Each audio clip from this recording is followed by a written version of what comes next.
Biasanya Nabi Shallallahu Alaihi Wasallam i'tikaf 10 hari saja di bulan suci Ramadan. Tapi ada yang aneh tahun itu. Tahun itu dia i'tikaf selama 20 hari 20 malam. Dia tidak keluar dari Masjid Nabawi. Ada yang aneh, karena yang biasanya 10 hari 10 malam. Kalau kita sholat di Masjid Nabawi tepat di mihrab, maka di samping mihrab sebelah kiri ada satu tiang bernama Ustuwanatus Sarir. Sampai hari ini masih tertulis Ustuwanatus Sarir. Ustuwana artinya tiang, Sarir tempat tidur. Karena di bawah tiang itu diletakkan tempat tidur Nabi Muhammad Sallallahu Alaihi Wasallam. Disitulah Nabi i'tikaf. Di samping Ustuwanatus Sarir ada namanya Ustuwanatul Haris. Tiang Haris artinya penjaga. Disitulah tegaknya penjaga Nabi, yaitu Sayyidina Ali ibni Abi Thalib radhiyallahu anhu. Di Ustuwanatus Sarir itulah sahabat melihat ketika Nabi terjaga dari tidurnya, bangkit dari berbaringnya, nampak berbekas di pundaknya, yaitu bekas anyaman pelepah korma yang dijadikan sebagai alasnya. Lalu sahabat ingin membelikannya kasur yang empuk, firash, permadani yang lembut, tapi Nabi mengatakan itu tak layak lagi. Biarlah aku berada di atas anyaman pelepah korma ini saja, berbekas di pundak kulit yang lembut. Betapa malunya kita yang melekatkan tubuh ini di atas kain yang lembut. Di bawah kain lembut itu ada kasur yang tebal. Di bawah kasur yang tebal itu ada lagi alas yang tinggi. Lalu kemudian kita meminta kepada Allah, wa adkhilnal jannata ma'al abrar. Masukkan kami ke dalam surga bersama orang-orang baik, bersama Nabi Muhammad sallallahu alaihi wasallam. Sementara dia berbekas pundaknya karena beralaskan alas yang keras, pelepah korma yang dianyam yang menjadi alas pundaknya yang lembut. Begitulah kehidupan dia. 20 hari 20 malam dia beriktikaf, tidak keluar sama sekali dari Masjid Nabawi.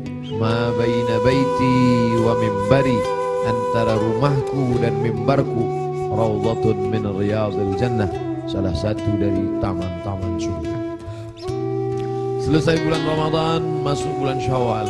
Selesai bulan Syawal, masuk Zulqa'dah. Selesai Zulqa'dah, masuk Zulhijjah.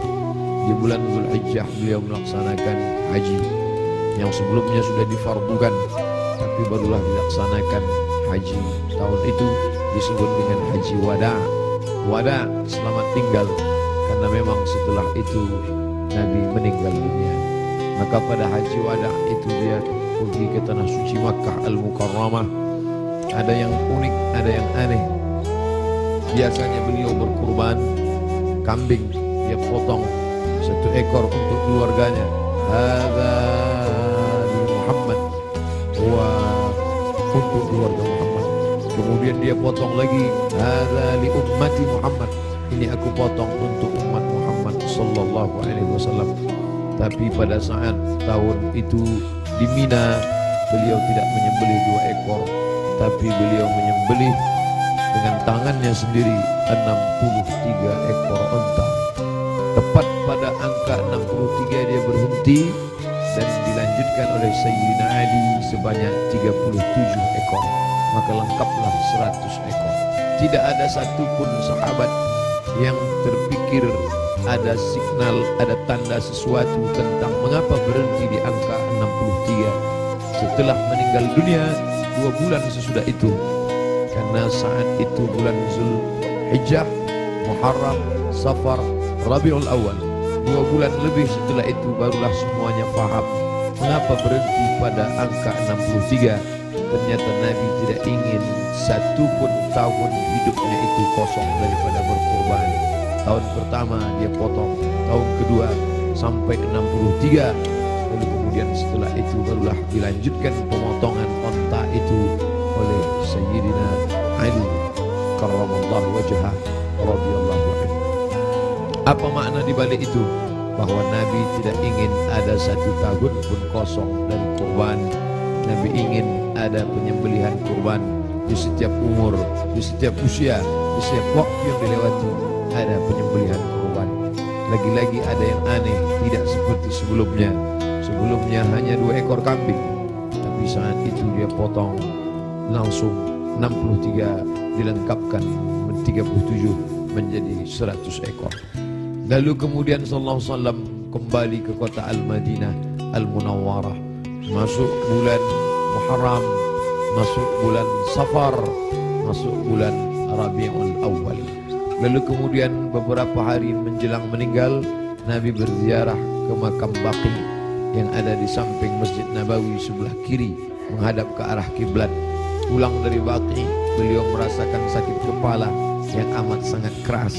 Itu dia adukan kepada Sayyidatuna Aisyah Ummul Mukminin radhiyallahu anha. Beliau juga mengadukan bagaimana masih terasa sakit, sisa-sisa tertelan racun yang diberikan seorang perempuan Yahudi dulu beberapa tahun yang lalu, 3 tahun yang lalu, tepatnya di tahun ke-7 ketika orang Khaybar mengundang dia di perkampungan Yahudi Khaybar. Di Madinah ada Yahudi Bani Nadir, ada Yahudi Bani Quraidah, ada Yahudi Bani Qainuqa, ada Yahudi Khaybar. Lalu mereka mengundang Nabi ke Khaybar. Mereka tanya, makanan apa yang paling disukai Nabi? Nabi menjawab, makanan yang paling disukai Nabi adalah kaki kambing bagian depan. Lalu mereka sajikan kaki kambing bagian depan itu, karena itu makanan kesukaan Nabi. Rupanya di bagian depan kaki kambing itulah mereka tanamkan racun yang paling sangat banyak, paling berbahaya. Sahabat Nabi yang mengunyah daging kambing itu langsung meninggal di tempat.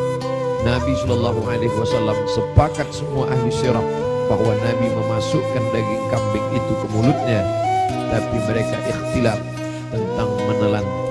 Maka segera Jibril alaihissalam memberitahu bahwa ada racun.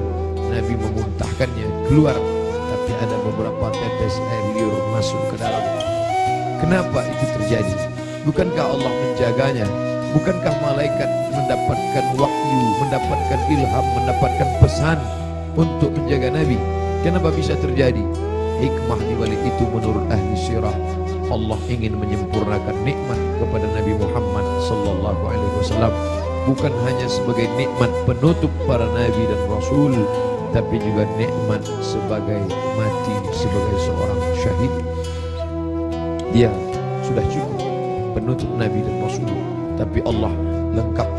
Tak ingin hanya sebagai penutup nabi rasul, dia juga meninggal sebagai seorang syahid karena meninggal akibat racun yang tertelan di Khaybar. Aku masih merasakan sisa-sisa racun itu, wahai Aisyah. Lalu kemudian Nabi SAW sempat mengalami kehilangan kesadaran.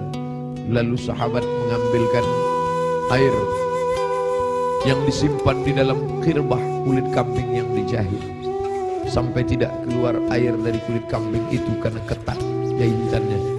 Lalu kemudian disiramkan ke wajah Nabi Muhammad sallallahu alaihi wasallam.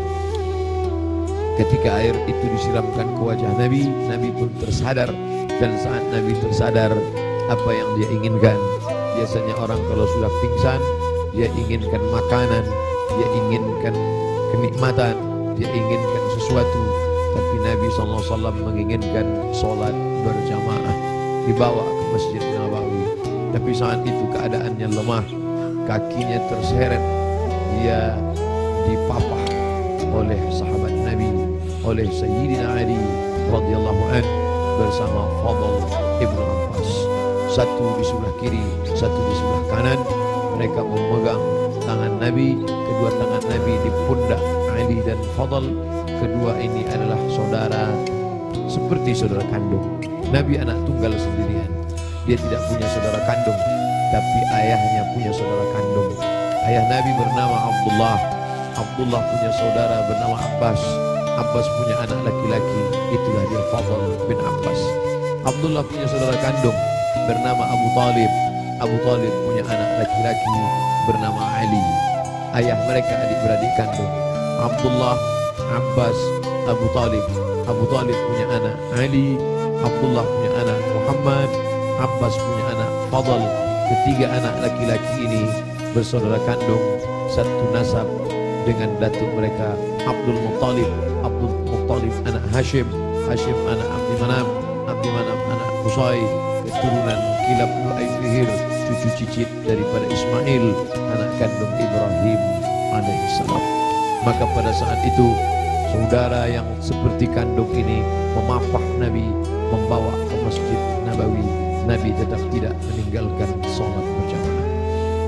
Sampai pada akhirnya beliau tidak lagi sanggup mampu untuk membimbing sholat berjamaah, maka beliau minta Sayyidina Abu Bakr As-Siddiq radhiyallahu anhu untuk membimbing sholat berjamaah.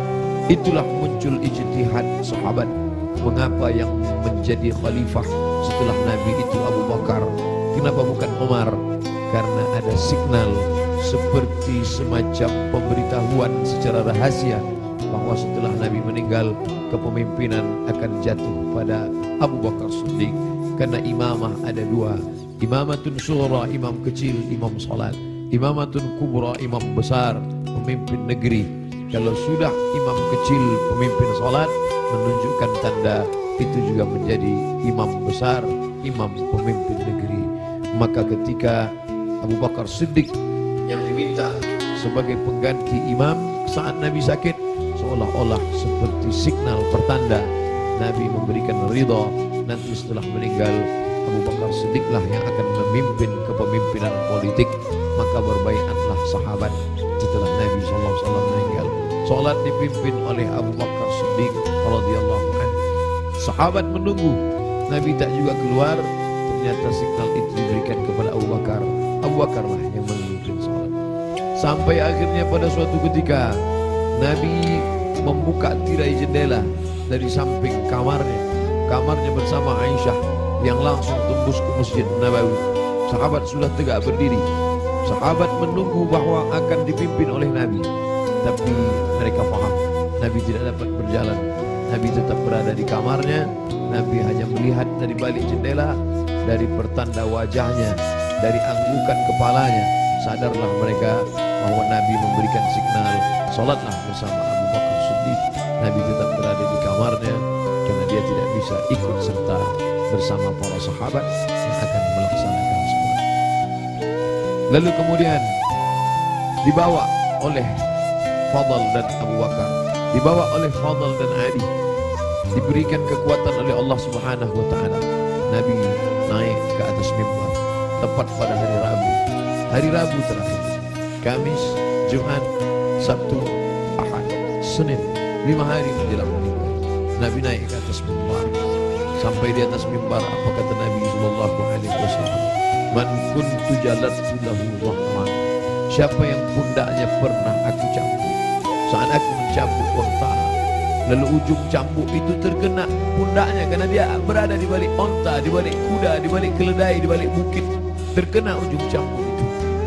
Lalu dia merasa sakit hati, tapi dia tidak mau menuntut karena dia segan, karena aku seorang nabi. Man kuntu jalatu lahu rahman. Siapa yang pundaknya pernah aku cambuk, hadza dhahri, ini pundak Muhammad. Falyastaqid minhu, silakan balas. Sahabat semua terdiam. Sahabat tahu masa-masa perpisahan itu pasti akan datang. Nabi minta maaf. Siapa yang kulitnya pernah aku sakiti, ini pundak aku, silakan balas. Semua sahabat terdiam. Man kuntu syatamtu lahu irdan. Siapa yang pernah cakap kasar menyinggung perasaannya. Man kuntu syatamtu lahu irdan. Siapa yang pernah aku caci maki, andai datang keluar kata-kata kasar dari lidahku, lalu kemudian hatinya tersinggung, hadza irdi, ini harga diri Muhammad. Falyastaqid minhu, silakan balas. Semua sahabat terdiam. Tak ada sahabat yang ingin membalas. Mereka mengikhlaskan semua. Andai pernah tercambuk pundak mereka, ya Rasulullah, jangankan pundak, nyawa kami berikan untuk kau. Saat gigimu patah, saat pelipismu berdarah, sahabat menghunuskan pedang di tengah pasukan berkobar pada perang Uhud. Mereka masuk, dijamin pasti 99,9% akan mati. Mereka memberikan nyawanya untuk Nabi Muhammad Sallallahu Alaihi Wasallam. Abu Bakar Siddiq, hartanya, emasnya sampai berbungkal dia berikan untuk biaya hijrah. Jangankan nyawa, jangankan harta, semua kami berikan untuk ya Muhammad. Semua sahabat terdiam. Lalu kemudian Nabi bertanya, siapa yang pernah aku pinjam uangnya dan belum dibayar? Kemudian tegak seorang sahabat, innalaka alayya thalatha darahim. Engkau ada utang 3 dirham ya Muhammad. Engkau pernah pinjam uang thalatha darahim 3 dirham dan belum terbayar. Apa kata Nabi kepada Fadl? Fadl duduk di samping mimbar. Idfa ya Fadl, bayarkan wahai Fadl. Bayar 3 dirham kepada dia. Fadl segera membayarkan 3 dirham karena Nabi tidak ingin tertinggal dia. Kalau pernah tersakiti fisik, pipi yang tertampar, rambut yang tertarik, kulit yang terluka, jangan sampai kita bawa mati menghadap Allah. Kalau pernah ada hati yang tersakiti, jangan sempat ada hati orang yang sakit, maka mintalah maaf. Itu yang ditunjukkan oleh Nabi Muhammad Sallallahu Alaihi Wasallam. Lalu kemudian hutang piutang, walaupun mati syahid, orang mati syahid tidak akan merasakan sakaratul maut. Orang yang mati syahid tidak akan merasakan azab kubur. Orang yang mati syahid tidak akan merasakan hisab. Orang yang mati syahid langsung masuk surga. 4 keutamaan mati syahid diletain kecuali hutang piutang. Nabi Sayyidul Anbiya wal Mursalin pun tidak ingin ada hutang piutang, maka dia minta kepada Fadl, idfa ya Fadl, bayar wahai Fadl. Fadl membayar, tapi sahabat sudah merasa tidak enak hati. Mereka sudah tahu detik-detik perpisahan itu tak akan lama lagi. Tanda-tanda itu sudah mereka rasakan sejak dari Ramadan, sejak dari haji, sejak dari Zulqa'dah, sejak dari Zulhijjah, sampai Muharram, sampai Safar, sampai ketika beliau berziarah. Tiba-tiba beliau pergi berziarah bersama para sahabat ke Bukit Uhud. Di bawah Bukit Uhud beliau ucapkan salam kepada syuhada Uhud. Assalamualaikum ya ahlal diyar minal mu'minin wa inna insyaallah bikum lahiqun. Insyaallah kami akan menyusul kamu wahai syuhada Uhud. Nas'alullah lana wa lakumul afiyah. Sahabat mengerti, nampaknya seperti ucapan perpisahan, seakan-akan ucapan wada. Nabi akan meninggalkan mereka tak lama lagi. Lalu kemudian sampailah mereka melihat sakitnya Nabi.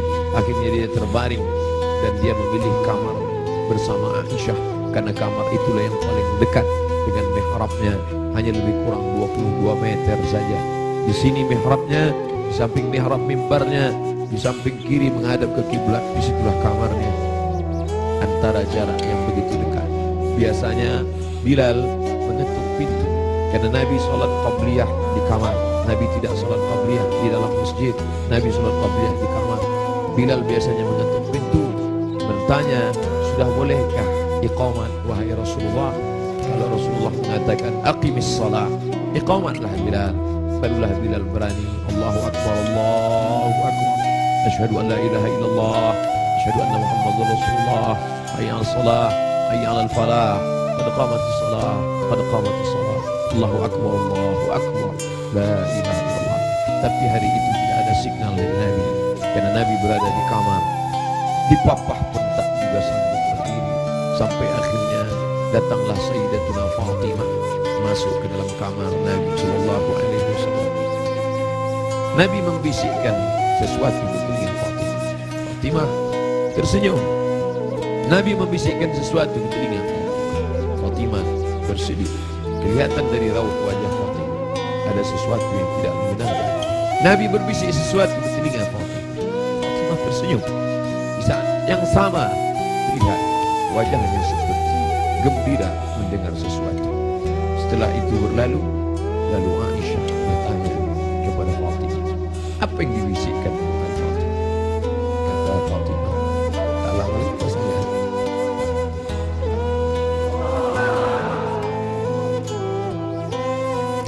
Tak lama lagi masanya aku akan menghadap Allah SWT. Inilah masa-masa terakhir. Aku akan bersama dengan kalian. Kenapa Nabi? Kenapa Fatimah tersenyum? Karena Nabi berdusi, engkau adalah orang pertama yang akan menyusuli di antara keluarga. Engkau adalah orang pertama yang akan bersama dengan engkau. Engkau Engkau adalah orang pertama yang akan menyusul aku dari keluargaku. Ucapan Nabi itu benar.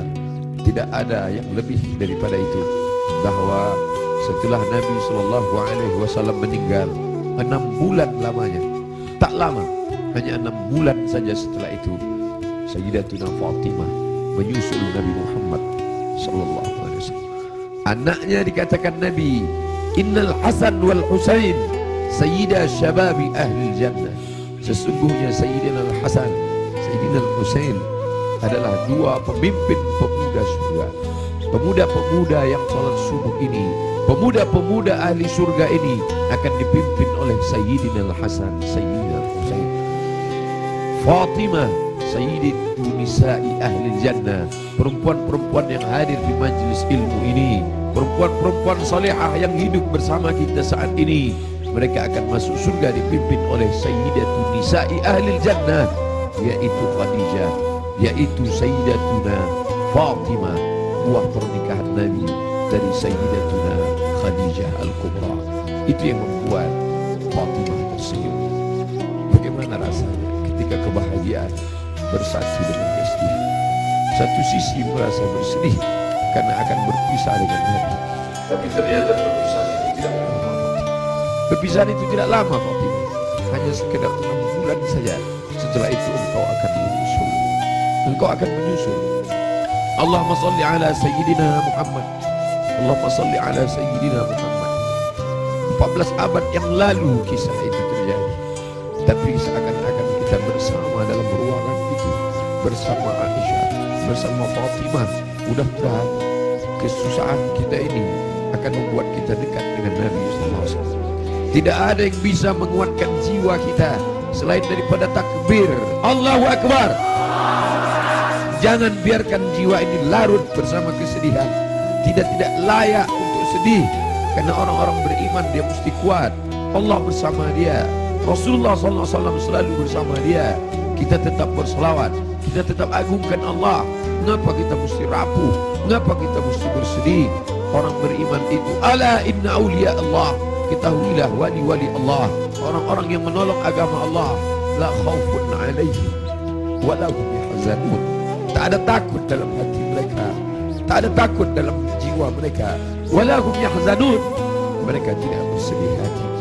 Yang tidak boleh hanya memukul-mukul pipi, menarik-narik kantong, menarik-narik rambut, menyobek-nyobek baju. Laisa minna man darabal khudud wa syaqqal juyub. Siapa yang memukul pipi, siapa yang menarik rambut, siapa yang merobek kantong, bukan umat Muhammad sallallahu alaihi wasallam. Adapun meneteskan air mata ketika anaknya Ibrahim meninggal dalam usia 18 bulan. 18 bulan umur anak kesayangan itu meninggal, meleleh air mata Nabi. Kenapa engkau menangis ya Rasulullah? Ama tarda ya Rasulullah? Apakah engkau tidak ridha atas ketetapan Allah ini? Aku ridha, kata Nabi. Lalu kalau ridha, kenapa engkau menangis? Ungkapan kasih sayang, air mata ungkapan kasih sayang. Kita bukan marah kepada Allah, kita bukan tidak senang. Ini bukan niyaha, ini bukan ratapan, ini bukan majelis ratapan. Ratapan adalah sumpah serapah. Mengapa anakku yang meninggal? Mengapa menantuku yang meninggal? Mengapa suamiku yang meninggal? Kita tidak meratap. Majelis ratapan bicara dimurkai oleh Allah dan Rasulullah. Kita tidak meratap. Ini air mata kesedihan, ini air mata kasih sayang. Selama mulut tidak menyumpah serapah. Da'wurna, kata Nabi, ketika ada beberapa perempuan yang menangis bersama Nabi berjalan, Sayyidina Umar radhiyallahu anhu. Lalu apa kata Umar? Da'wurna, biarkan mereka menangis. Ungkapan kasih sayang. Selama tangan tidak memukul pipi, selama tangan tidak menarik rambut, selama mulut tidak berkata sumpah serapah, maka biarkan.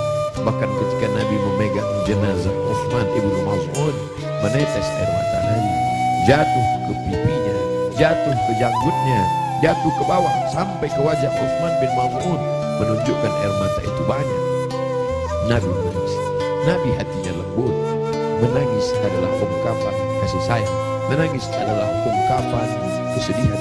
Menangis adalah ungkapan keridhaan. Menangis adalah ungkapan melepaskan jiwa yang tertahan, tapi kita tidak larut dalam tangisan itu. Nabi berbalik, lalu kemudian ditutupi wajahnya, ditutupi dengan kain, tapi perlahan dia bukakan sampai akhirnya tangan itu tidak bisa bergerak. Lalu kemudian Sayyidatuna Aisyah radhiyallahu anha membacakan Al-Fatihah. Bismillahirrahmanirrahim. Alhamdulillahirabbil alamin. Arrahmanir rahim. Maliki yaumiddin. Iyyaka na'budu wa iyyaka nasta'in. Ihdinas siratal mustaqim. Shiratal ladzina an'amta 'alaihim ghairil maghdubi 'alaihim waladdallin. Dibacakannya qul huwallahu. Bismillahirrahmanirrahim. Qul huwallahu ahad, Allahus samad, lam yalid walam yulad walam yakul lahu kufuwan ahad. Qul huwallahu ahad, Allahus samad, lam yalid walam yulad walam yakul lahu kufuwan ahad. Qul huwallahu ahad, Allahus samad, lam yalid walam yulad walam yakul lahu kufuwan ahad. Dibacakannya qul a'udzu bil falaq, qul a'udzu bil falaq, min syarri ma khalaq, wa min syarri ghasiqin idza waqab, wa min syarri naffatsati fil 'uqad, wa min syarri hasidin idza hasad. Dibacakannya qul a'udzu bin nas, malikin nas, ilahin nas, min syarri ghasiqin nas, alladzi yughshi fi syu'urin nas, min jinnatin nas. Lalu telapak tangan Nabi ditiupkan ayat-ayat yang sudah dibacakannya itu yang penuh berkah, ditiupkannya ke telapak tangan Nabi. Padahal mestinya kita yang membacakan, kita tiupkan ke telapak tangan kita, lalu kita usapkan ke wajah orang yang sakit. Tapi Sayyidatuna Aisyah tidak ingin melangkahi. Ada tangan yang lebih berkah daripada tangannya, ada tangan yang lebih mulia daripada tangannya. Itulah tangan Sayyidu Ahlil Jannah, Sayyidina wa Maulana Muhammad sallallahu alaihi wasallam. Ditiupkan ke telapak tangannya, lalu diusapkan ke wajah Nabi Muhammad sallallahu alaihi wasallam. Aisyah melihat di wajah Nabi seperti menginginkan sesuatu. Sebagai seorang istri yang menemani Nabi dalam suka dan duka, dalam senang dan tawa, maka Nabi mengerti bahasa. Aisyah mengerti bahasa yang diperlihatkan oleh Nabi sallallahu alaihi wasallam. Lalu kemudian Aisyah paham bahwa Nabi menginginkan siwak. Nabi suka kepada siwak. Laula an asyqa ala ummati, kalau tidak memberatkan bagi umatku, la amartuhum bisiwak, pasti aku perintahkan mereka bersiwak inda kulli shalah, dalam setiap salat. Lalu kemudian Aisyah mengambil siwak, lalu merobek ujung kulit siwak dan mengunyahkannya agar ujung siwak itu keluar serabutnya. Lalu kemudian diberikan, diletakkan ke bibir Nabi sallallahu alaihi wasallam. Air liur terakhir yang bersatu dengan mulut Nabi sallallahu alaihi wasallam adalah air liur yang digigitkan oleh Sayyidatuna Aisyah ke ujung siwak, lalu diberikan. Tampak senyum di wajah Nabi sallallahu alaihi wasallam. Makin lemah. Hari Senin, saat yang amat sangat menyedihkan, Nabi makin lemah. Nabi berkata, apa kata Nabi sallallahu alaihi wasallam? As-salah, as-salah, as-salah, as-salah. Salat. Wa ma malakat aiman, dan budak hamba sahaya. As-salah simbol tentang hubungan hablum minallah. Jangan pernah putus. Jangan pernah putus salat. Jangan tinggalkan salat. Jangan tinggalkan masjid. Pesan Nabi itu, kita tidak hanya sekedar larut meneteskan air mata, tapi juga kita menjalankan sunnah Rasulullah sallallahu alaihi wasallam. Beginilah ramainya umat Muhammad sallallahu alaihi wasallam. Wahai Abdul Somad, mereka datang bukan karena engkau. Wahai pengurus masjid, mereka datang bukan karena engkau. Mereka datang karena ingin melaksanakan pesan terakhir Nabi, as-salah, as-salah, as-salah. Salat. Wa ma malakat aimanukum, hamba sahaya, orang yang paling lemah, rendah levelnya, budak hamba sahaya. Nabi tidak mengatakan jaga ibumu, karena kalian pasti menjaga ibu kalian. Jaga ayahmu, karena kalian pasti menjaga ayah kalian. Jaga istrimu, karena kalian menjaga. Tapi ada orang yang paling lemah, paling rendah, budak hamba sahaya. Jangan kalian sia-siakan. Jangan kalian hardi. Jangan kalian susahkan mereka. Jangan kalian buat mereka seperti kuli. Jangan buat mereka. Nabi mengajarkan membebaskan budak hamba sahaya. Akhirnya hari ini tidak ada lagi perbudakan, tidak lagi hamba sahaya, tapi pembantu-pembantu kalian. Jangan kalian makan gajinya. Jangan kalian makan titik puluh keringatnya. Supir kalian, security kalian, orang yang menggali parit untuk mencari makan, pekerja kalian. Sampai hati kalian makan titik puluh keringatnya. Sampai masanya nanti mereka lebih mulia daripada kalian, dan amal salat kalian, puasa kalian akan habis diambil. Atadruna mal muflis, tahukah kamu siapa itu orang yang bangkrut? Siapa itu ya Rasulullah? Mayati yaumal qiyamati bi salatin, orang yang datang menghadap Allah dengan salat yang banyak, wa siyamin, puasanya banyak, wa zakatin, zakatnya banyak, haji umrohnya banyak, tapi dia sudah menganiaya orang lain. Qad syatama hadza, mencaci maki si fulan, wa daraba hadza, menempeleng si fulan, wa akala mala hadza, memakan harta si fulan, wa syatama hadza, mencaci maki si fulan. Mereka akan datang menuntut di hadapan Allah. Nabi berpesan, as-salah, as-salah, jaga salat, jaga salat, jangan tinggalkan salat. Wa ma malakat aymanukum, budak kalian, hamba sahaya kalian. Hari ini tidak lagi ada hamba sahaya, tapi ada orang-orang lemah di sekitar kita.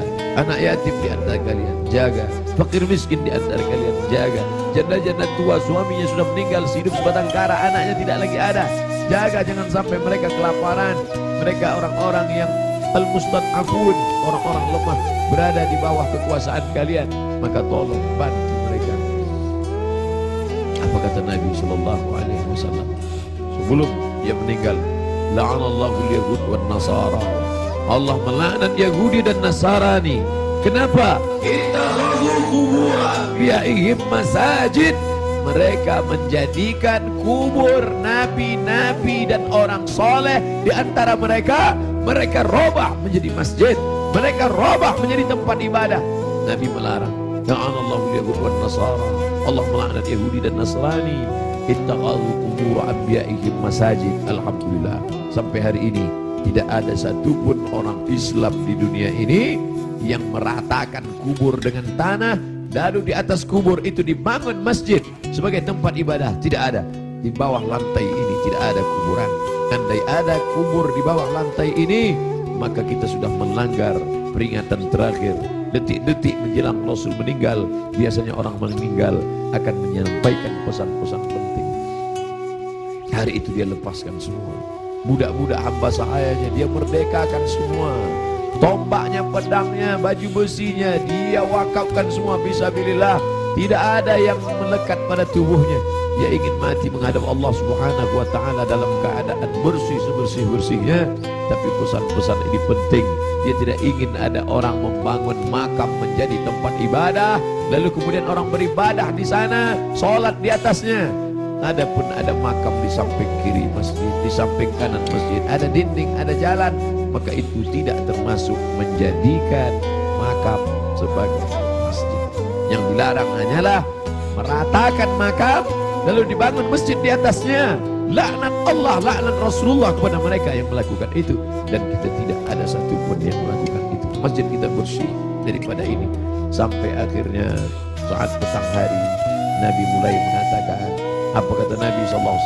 Ma'an nabiyyin was-siddiqin was-syuhada was-salihin wa hasuna ulaika rafiqa. Ma'an nabiyyin, akan bersama dengan para nabi, Adam, Idris, Nuh, Hud, Saleh, Ilyas, Zakaria, Musa, Yahya, Ayub, Sulaiman, Zulkifli. Mereka sudah lama menantikan saat Isra Mi'raj bertemu di langit pertama, bertemu di langit kedua, bertemu di langit ketiga. Bahkan wa antal imam, engkau yang menjadi imamnya saat salat di Masjidil Aqsa. Tapi ini pertemuan bukan antara hidup dengan mati, tapi pertemuan antara orang yang sudah meninggalkan kehidupan. Ma'an nabiyyin, akan bersama dengan para nabi. Was-siddiqin, akan bersama dengan para siddiqin, orang-orang yang benar. Was-syuhada, akan bersama dengan orang yang mati syahid. Was-salihin, akan bersama dengan orang-orang yang saleh. Wa hasuna ulaika rafiqa, mereka itulah sebaik-baik teman.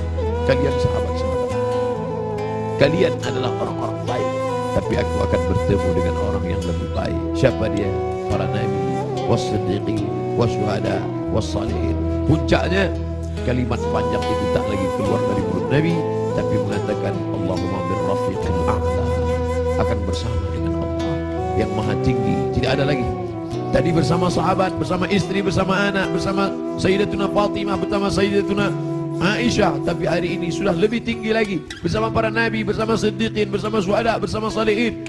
Tapi setelah itu hanya tinggal satu, Allahumma birrafiqil a'la, bersama Allah Subhanahu wa taala. Nampak perlahan roh itu keluar dari jasad Nabi SAW di kamar yang agung dan mulia, di tempat yang mulia. Antara kamar itu dan mimbar ma baina baiti wa mimbari rawdatun min riyadil jannah. Meninggallah Nabi Muhammad sallallahu alaihi wasallam. Inna lillahi wa inna ilaihi raji'un. Sampai berita itu kepada sahabat. Ada sahabat yang tak tahan, mangkat tersedak sampai ke kerongkongan. Tapi berita itu sampai kepada Sayyidina Umar bin Khattab. Umar orang yang amat sangat hebat. Sebelum Umar masuk Islam, tidak ada orang yang berani membaca Al-Quran dengan suara keras. Semuanya bersembunyi. Tapi begitu Umar masuk Islam, orang berani. Begitu juga respon kepada Umar. Begitu sampai berita kepada Umar, wahai Umar, Nabi Muhammad SAW sudah meninggal, wahai Umar. Umar mencabut pedangnya. Man qala inna Muhammadan qad mata. Siapa yang mengatakan Muhammad mati, akan aku pancung kepalanya, kata Umar. Siapa yang berani mengatakan Muhammad mati, akan aku pancung kepalanya, kata Umar. Saat itu datang Abu Bakar Siddiq. Datang Abu Bakar Siddiq membacakan ayat wa ma Muhammadun illa rasul. Wa ma Muhammadun illa rasul. Muhammad bukan Tuhan.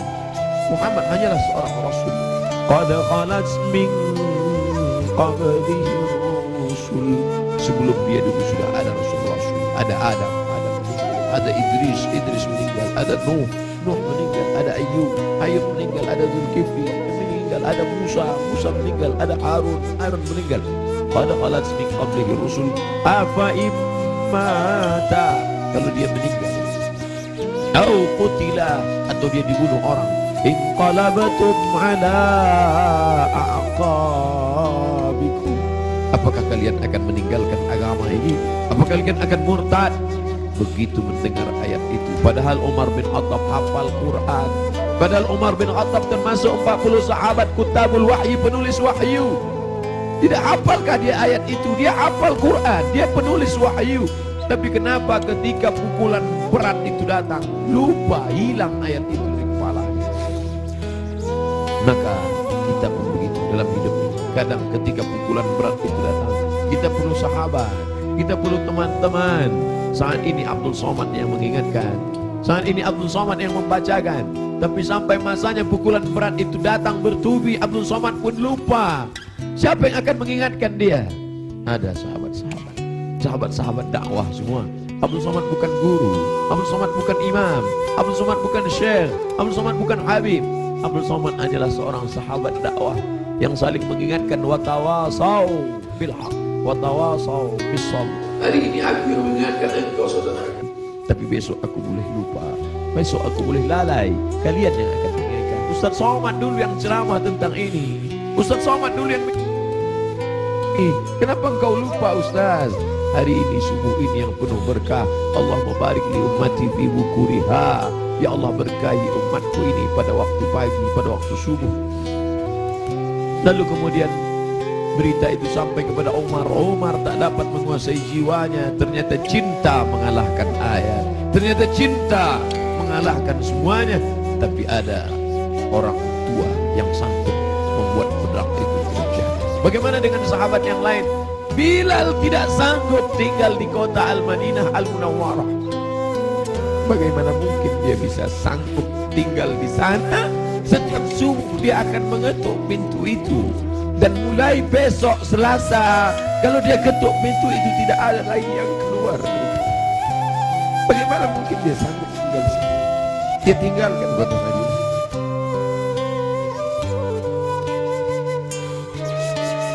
Bilal tak sanggup memandangkan azan. Bilal pergi ke negeri Syam. Dia tinggalkan kota Al-Madinah Al-Munawwarah. Dia pergi ke negeri Syam. Sampai akhirnya Anas bin Malik pergi pindah ke Basra. Anas bin Malik sahabat yang terakhir meninggal di Basra tahun 93 tahun 94 Hijrah. Mereka tidak sanggup. Mereka tidak sanggup tinggal di sana. Sebagian sahabat menetap karena kekuatan iman, kekuatan cinta. Tapi sebagian sahabat juga harus menghindar jauh karena kerinduan yang begitu mendalam. Sampai akhirnya Bilal tetap menetap di sana. Sampai akhirnya Umar merasa perlulah Bilal kembali sekali-sekali. Datanglah Bilal ke kota Al-Madinah Al-Munawwarah. Aku tidak sanggup, kata Bilal. Bagaimana aku akan mengumandangkan azan di sana? Yang biasanya kalau aku mengandangkan azan, setelah itu aku iqamah. Kalau aku iqamah ada yang keluar dari kamar itu. Nanti kalau aku iqamah tidak ada yang keluar dari sana. Tidak sanggup aku. Sampai akhirnya datang Sayyidina Al-Hasan, Sayyidina Al-Husain. Bilal tidak sanggup menolak. Ini yang meminta adalah cucu Nabi Muhammad sallallahu alaihi wasallam. Datanglah Bilal. Datanglah Bilal ke kota Al-Madinah. Kami tahu cintamu kepada Nabi luar biasa. Kami tahu engkau bersama dengan Nabi sallallahu alaihi wasallam. Kami tahu bahwa engkau amat sangat kagum besar cintamu. Tapi datanglah. Bilal tak sanggup menolak. Yang akan dia temui ini bukan orang biasa, tapi cucu yang mengalir darahnya dalam darah mereka. Maka dia datang. Hari itu Bilal datang ke kota Al-Madinah. Bilal mengumandangkan azan subuh. Terdengar suara Bilal. Allahu Akbar, Allahu Akbar. Sahabat mendengar suara yang tak pernah mereka dengar. Itu suara orang yang dulu ketika azan berkumandang pasti Nabi akan keluar. Kalau begitu Nabi hidup lagi, kata mereka. Itu dulu suara, dulu sudah lama kami tak mendengar suara itu. Berarti dia sekarang sedang berada di Madinah. Berarti dia sedang datang sekarang. Kami ingin mendengarnya. Kami ingin ramai sahabat Nabi datang berbondong-bondong. Ramai mereka datang ke Masjid Nabawi karena mereka yakin dan percaya kalau suara itu keluar, Nabi pasti akan datang. Tapi ternyata tidak. Ketika Bilal mengumandangkan azan, mereka hanya berjumpa dengan Bilal. Mereka hanya berjumpa dengan Sayyidina kita tak pernah bersedih. Kita tak pernah bersedih. Kita hanya mengucapkan setiap hari Assalamu alayka ayyuhan nabiyyu wa rahmatullahi wa barakatuh. Nanti kalian akan minum dari telaga ini. Nabi naik ke atas mimbar, aku lihat ada telaga, kata Nabi. Ada telaga Haud dan kalian akan minum di sini. Siapa yang minum dari sana ya Rasulullah? Ikhwani, ikhwani, saudaraku akan minum dari sana. Kamikah itu ya Rasulullah? Tidak. Antum ashabi, kalian sahabat. Kalian sahabat. Kalian sahabat. Yang akan minum nanti di sini ikhwani. Siapa itu ya Rasulullah? Amanu bi wa lam yarawni. Mereka beriman kepadaku padahal tak pernah melihat aku. Mudah-mudahan kita termasuk di sana. Aku bukan orang Arab, aku tidak Quraisy, aku tidak pernah bersamanya, tapi aku berharap, kita semua berharap 14 abad jarak kita dengan dia, 1439 tahun yang lalu jarak kita dengan dia. Dia sudah memikirkan kita, patah giginya, berdarah pelipisnya, berdarah kakinya. Sahabat berkata, engkau punya doa mustajab ya Rasulullah, engkau punya doa makbul ya Rasulullah. Kau doa sekali saja rata mereka dengan tanah. Kau doa sekali saja mati mereka ya Rasulullah. Mintakan doa itu ya Rasulullah. Allahumma salli ala Sayyidina Muhammad. Sekali saja engkau berdoa ya Rasulullah, akan mati mereka semua. Kata Rasulullah, tidak. Doa itu aku simpan. Untuk siapa? Untuk kalian nanti di padang mahsyar. Aku simpan doa itu syafaatan li ummati. Dia pikirkan kita 14 abad yang lalu. Apa yang kita lakukan untuk agamanya ini? Apa yang sudah kita buat? Orang-orang kaya, tolonglah agama Allah ini. Kalian dirikan MDA. Tolong fakir miskin. Air mata tidak cukup untuk menolong agama Rasulullah SAW. Pemimpin-pemimpin, raja-raja, sultan-sultan, kalian semua akan mati menghadap Allah. Satu-satunya syafaat hanyalah syafaat Rasulullah SAW.